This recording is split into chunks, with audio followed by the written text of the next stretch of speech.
بسم اللہ الرحمن الرحیم۔ عام حالات میں جب انسان نماز پڑھ رہا ہوتا ہے تو اس کی ذمہ داری ہے کہ اس کا جسم مکمل طور پر پاک ہو اور اس کا لباس بھی مکمل طور پر پاک ہو، پاک و پاکیزگی کے عالم میں نماز پڑھے۔ لیکن کچھ مقامات ایسے ہیں کہ جہاں پر اگر اس کا بدن یا اس کا لباس پاک نہ ہو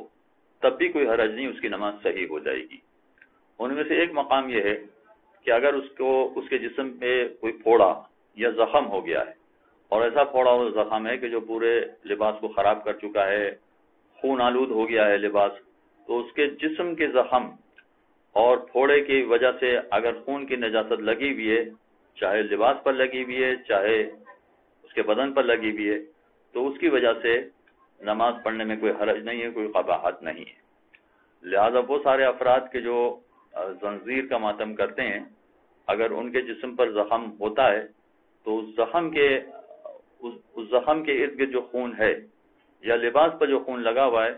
اس میں اگر وہ نماز پڑھتے ہیں تو کوئی حرج نہیں ہے، اس خون والی نجاست میں نماز ہو جائے گی۔ اور اسی طرح سے اگر فرض کیجئے کہ کسی طرح سے خون اس کے لباس پر لگ گیا ہے لیکن یہ خون اس کا اپنا نہیں ہے، یعنی اپنا نہیں ہے کا مطلب یہ ہوا کہ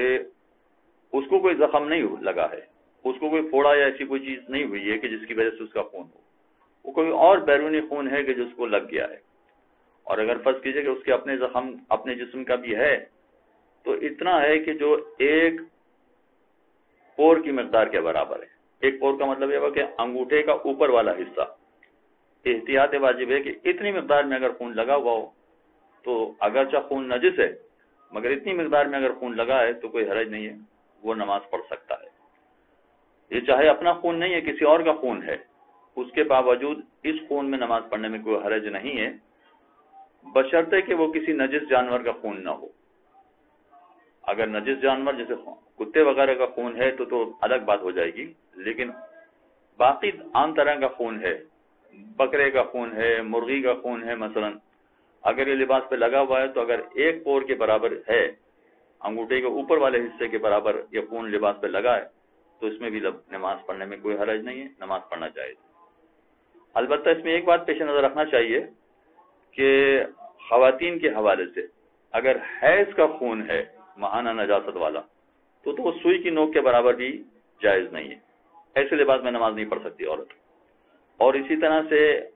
نفاس والا خون، یعنی بچے کی پیدائش کے وقت جو خون ہوتا ہے وہ والا خون، یا استحاضہ والا خون اگر عورت کے لباس پہ لگا ہوا ہے تو وہ تو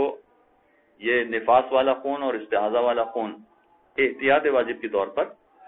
اگر ایک سوئی کے برابر بھی ہے تو وہ بھی جائز نہیں ہے، ایسے لباس میں نماز نہیں پڑھی جا سکتی ہے۔ لیکن ان تین خون کے علاوہ، حیض کا خون، نفاس کا خون، استحاضہ کا خون، ان خون کے علاوہ اگر کوئی اور دوسرا خون لگا ہے جسم کا یا جانور کا تو اگر وہ ایک پور یعنی احتیاط واجب ہے کہ انگوٹھے کے اوپر والے حصے کے برابر ہے تو ایسی صورت میں کوئی حرج نہیں، اس میں نماز ہو سکتی ہے، نماز پڑھنا جائز ہے۔ تیسری صورت یہ کہ انسان مجبور ہو اور نجاست میں ہی اس کو نماز پڑھنا پڑ رہی ہو، کوئی اور اس کے پاس راستہ ہی نہ ہو، یعنی فرض کیجئے کہ ٹرین میں یا بس میں یا جہاز میں سفر کر رہا ہے اور اس لباس کو وہ پاک نہیں کر سکتا ہے، وہ نجس ہو چکا ہے۔ اس کا مطلب یہ نہیں ہے کہ اگر لباس نجس ہو گیا تو نماز معاف ہو جائے گی، نہیں، نماز معاف نہیں ہوگی، نماز تو پڑھنا پڑے گی، چاہے نجس لباس میں نماز پڑھے مگر اس کو نماز پڑھنا پڑے گی۔ تو اگر کسی وجہ سے انسان مجبور ہو جائے کہ نجس لباس ہی میں نماز پڑھے تو کوئی حرج نہیں، اس کے لیے بھی جائز ہے کہ وہ نجس لباس میں نماز پڑھ سکتا ہے۔ اور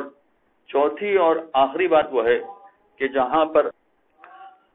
اگر انسان نے ایسا لباس پہنا ہے کہ جو بہت چھوٹا ہے، جو شرمگاہ کو نہیں ڈھانپ سکے گا، مثلا موزے نجس ہیں یا مثلا ٹوپی نجس ہے، تو نجس موزے میں یا نجس ٹوپی میں بھی نماز ہو جائے گی، کوئی حرج نہیں ہے۔ البتہ جتنا نجاست کو دور رکھ سکیں، پاک کر سکیں، یہ اتنا زیادہ اچھا ہوتا ہے، لیکن اگر فرض کیجیے کہ کسی کو پتا چلا کہ اس نے نجس موزے میں نماز پڑھ لی ہے یا نجس ٹوپی میں نماز پڑھ لی ہے تو کوئی حرج نہیں ہے، اس کی نماز صحیح ہو جائے گی۔ چنانچہ یہ وہ مقامات ہیں کہ نجاست ہونے کے باوجود،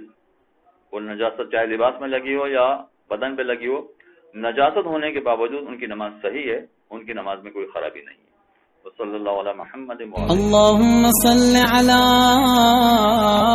محمد وآل محمد.